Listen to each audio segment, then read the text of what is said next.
6h38, de volta com o Manhã no Ar e chegou a hora de falar sobre empregos. Nesta quinta-feira tem 60 vagas disponíveis nos postos do Cine. A Tamires Clé está ao vivo e já está a postos para trazer todas essas informações para a gente. Olá, Tamires, muito bom dia. Conta para a gente aí, as vagas são em áreas bem variadas, né?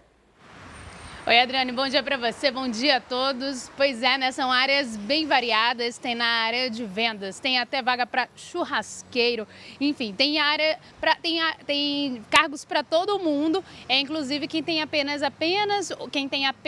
o ensino fundamental, desculpa, mas tem também para ensino médio, ensino superior, ensino técnico. Como a gente sempre fala aqui, é sempre bom você se especializar, você fazer qualquer curso para que você saia na frente da concorrência na vaga que você queira concorrer. Essas vagas que você falou estão disponíveis tanto no Cine Manaus quanto no Cine Amazonas. Só no Cine Manaus a gente tem aí mais de 30 vagas. Então a gente vai agora mostrar para você quais são esses cargos que estão disponíveis. Então a gente tem as duas sedes, né? Uma ali na Constantino Neri, e aí a gente vai começar mostrando as vagas justamente nesse endereço, que é ali na Constantino Neri, 1272 no São Geraldo.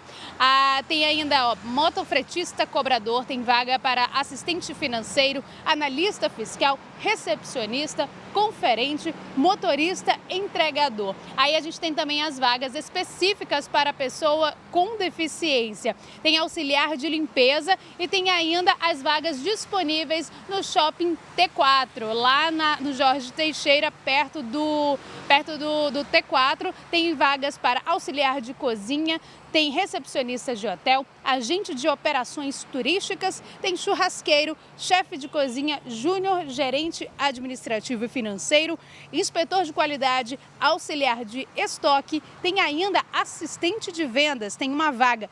Técnico em eletrônica hospitalar, são duas vagas. Operador de pré-expansor, tem ainda consultor comercial, são 4 vagas para esse cargo. A gente também tem as vagas disponibilizadas lá no Cine Amazonas, que fica na Djalma Batista, na Galeria Mais, ali próximo do Amazonas Shopping e do Manaus Plaza, e no número 1018. Então a gente tem vaga para coordenador de produção trainee, tem uma vaga, tem consultor imobiliário, são 5 vagas, tem auxiliar de almoxerife, promotor de vendas, vendedor em comércio de mercadorias, vendedor externo, assistente comercial, marmorista, vendedor de livros e vendedor. Para PCDs, a gente tem vagas também exclusivas, né, lá no Cine Amazonas, lá na sede da CETRAB.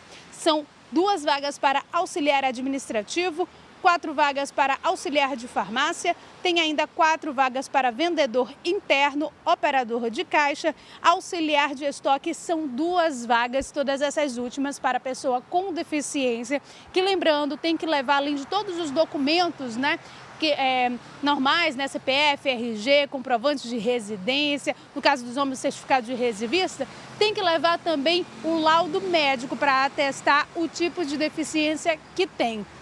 Além disso, tem que levar também todos os diplomas, os certificados, né, que você acumulou ao longo da vida e que comprovem realmente que você fez aquilo que você colocou no seu currículo. Todo mundo tem que levar esses documentos se quiser concorrer a uma dessas vagas direto lá no Cine, tem que fazer um cadastro, né? Então, se você já fez esse cadastro faz pouco tempo, você acha que não ligaram para você porque pode ter alguma informação errada, é sempre bom voltar lá, dar uma olhada realmente se todas as informações estão corretas, para atualizar mesmo, porque de repente tem alguma informação errada e você perde uma oportunidade por conta disso, aí não dá, né? Lembrando que as vagas do Cine Manaus também estão disponíveis na internet, o site é o centep.manaus.am.gov.br, lá também tem algumas oportunidades de cursos, né, para que você possa se aperfeiçoar e sair na frente da concorrência. Adriane.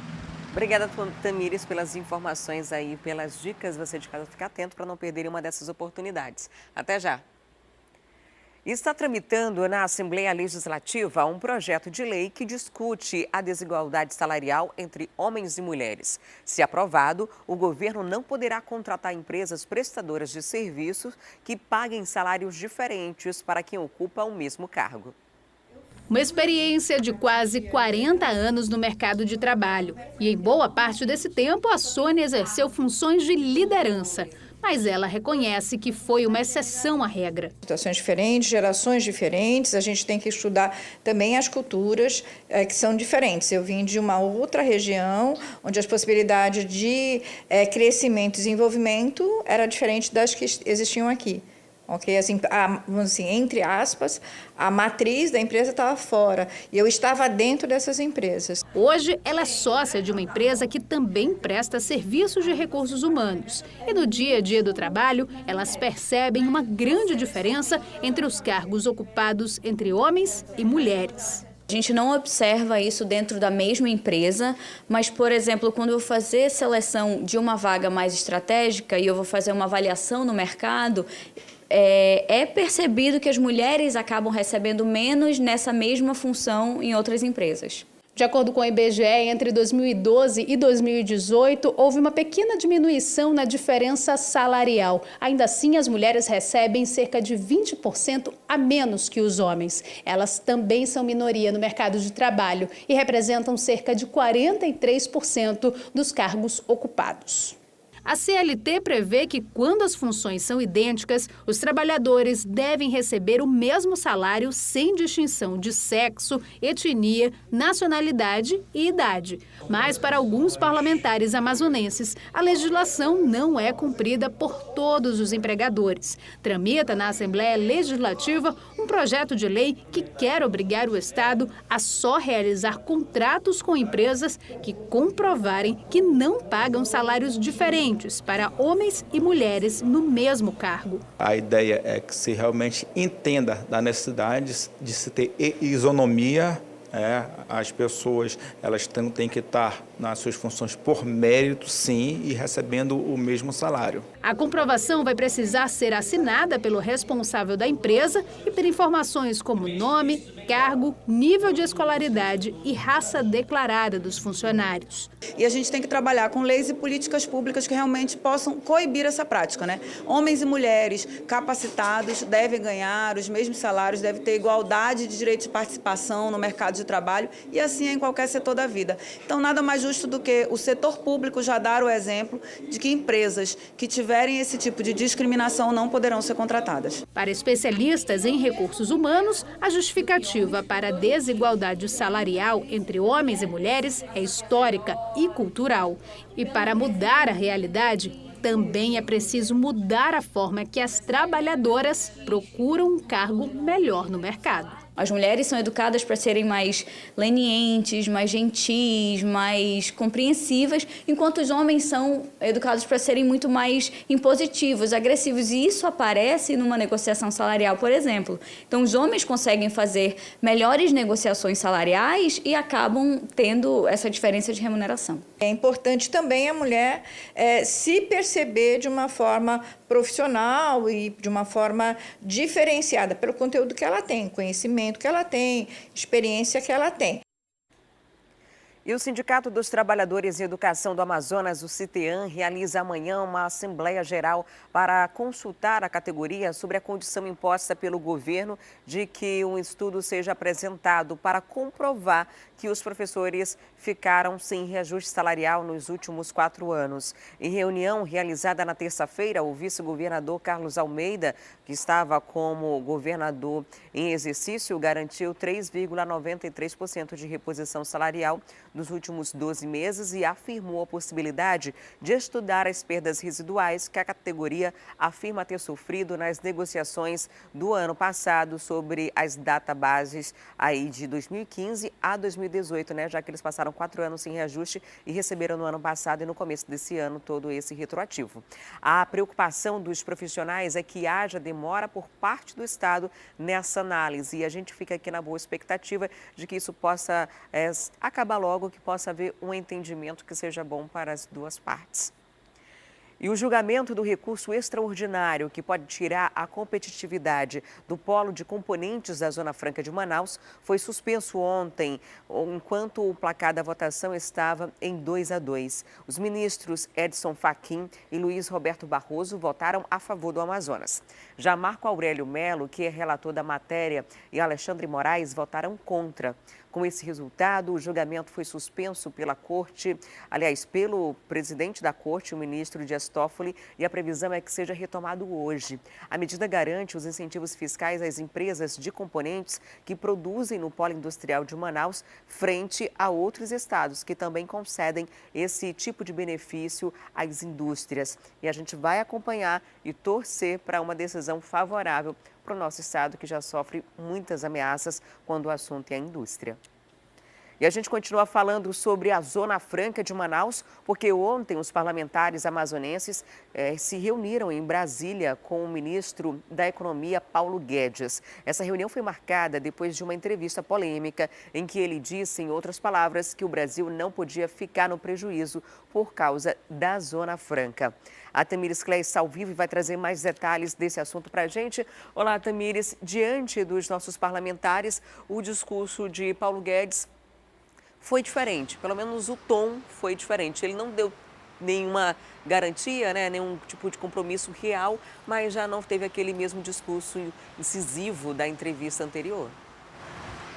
Pois é, a postura foi bem diferente daquela da entrevista, bem diferente também do que ele apresentava, falava, à imprensa abertamente na época mesmo da campanha do atual presidente. Ele sempre mostrava realmente que não adiantava dar vantagens para o Estado se isso significasse, nas palavras dele, de uma certa maneira, a ruína do resto do país. Porque ele acredita que a Zona Franca de Manaus traz benefícios apenas para o Estado. Então, isso já refletia bem antes dessa entrevista, mas culminou mesmo depois dessa declaração. Aqui em Manaus, inclusive, teve diversas manifestações contra isso dos parlamentares, tanto municipais, os vereadores chegaram a fazer moções de repúdio, na Assembleia Legislativa também. Chegou a ser proposta uma comissão suprapartidária que iria envolver prefeitos, governadores aqui do Estado e também de outros estados aqui da região norte, tudo para tentar fazer com que o ministro da Economia mudasse de ideia, entendesse um pouco mais do que realmente é a Zona Franca de Manaus e quais são as vantagens que esse modelo também traz para o resto do país. Ele aparentemente, lá na conversa com os parlamentares em Brasília ontem, ele não demonstrou realmente que pensasse dessa maneira. Ele disse, inclusive, o contrário, que precisava manter esses incentivos aqui para o Amazonas, manter essas vantagens econômicas aqui para o Estado. Ele ressaltou a importância, de fazer com que o Estado continuasse forte com a indústria. Disse, inclusive, falou sobre a reforma tributária, que é uma grande preocupação dos parlamentares, dos empresários aqui do Estado, porque a reforma tributária poderia, de alguma maneira, interferir nesses incentivos dados à Zona Franca de Manaus, às empresas que se instalam aqui no polo industrial. Ele disse, por exemplo, propôs que seriam formados 4 modelos especiais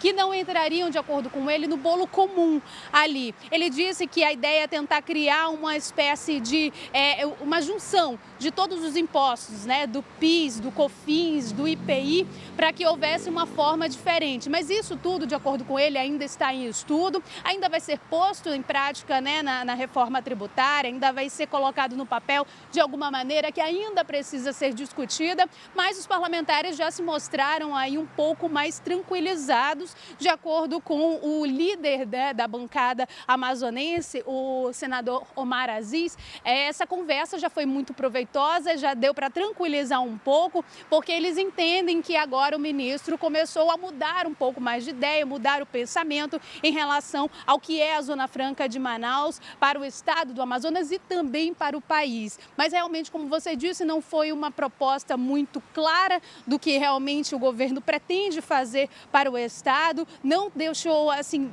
todas as cartas abertas ali realmente do que vai ser feito na reforma tributária. Muita discussão ainda está por vir e a gente, claro, vai ter que acompanhar tudo direitinho, porque a gente sempre sabe que essas conversas às vezes acabam mudando de acordo com quem está na conversa, quem não está na conversa. Então a gente espera realmente que haja uma movimentação, inclusive dos outros parlamentares, né? Também da bancada federal, outros parlamentares aqui do Estado também, para que a Zona Franca realmente acabe não perdendo com essa nova reforma tributária que ainda está totalmente na ideia, ainda precisa ser colocada no papel, ainda precisa ser estruturada. Adriane. É fácil mudar o discurso quando está diante só da bancada do Amazonas, né? Quando estiver diante de todo mundo, é que é a nossa preocupação. Por exemplo, a bancada de São Paulo tem cerca de 70 deputados federais e a gente tem 8, então já, às vezes, muitas das vezes o discurso acaba sendo um discurso de conveniência. Fala o que se quer na hora que é conveniente falar e a gente fica torcendo para que não seja apenas um discurso de conveniência, que haja essa flexibilidade, porque as ameaças são muito constantes, essa é só mais uma. A gente está aqui, todo mundo muito preocupado com essa discussão no STF do polo de concentrados, né, que ainda não, aliás, do polo de componentes, que ainda não foi definida, deve ser definida ao longo do dia de hoje. É algo muito preocupante. Muito obrigada, Tamires, pelas informações e a gente vai continuar acompanhando todas essas informações de Brasília para trazer o máximo de informação para você aí de casa. E agora a gente faz uma pausa para o intervalo e voltamos com as notícias da área policial. Você vai ver o caso de um PM que acabou atendendo uma ocorrência, levou um suspeito até a delegacia. Mas quando chegou lá, ele acabou sendo preso. A gente vai explicar tudo isso para você. Tem ainda o caso do médico suspeito aí de estuprar pacientes. O número de denúncias aumentou e, por enquanto, ele continua calado. Disse que só vai falar em juízo. A gente vai trazer todos esses destaques para você daqui a pouquinho. Não sai daí, volto já já.